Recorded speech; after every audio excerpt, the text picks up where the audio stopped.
So, ito yung mga nakuha ko sa garden ko. Fresh green beans. It's my first harvest. So, ayan. It's a big help na sa pagkain at hindi nabibilhin ng mga gulay. And I hope next time marami pa akong ma-harvest. Ayan, lulutuin ko ito at ipa-fry sa butter. Samahan ko ng butter yellow squash. So, ayan. Ito na yung aking menu for green beans. Sinamahan ko ng yellow squash.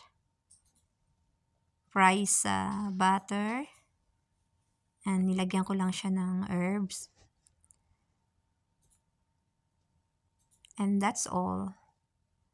My ingredients, 2 kinds of vegetables and oil and herbs like garlic pepper.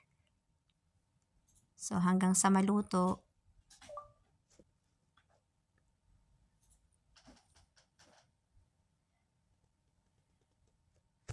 simpleng luto lang.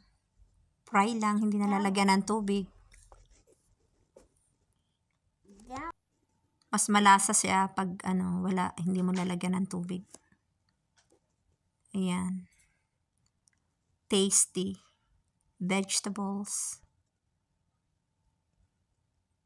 So, ito ang aking menu from the garden. Itong yellow squash ko, galing din siya sa garden. Please like and subscribe. Thank you for watching.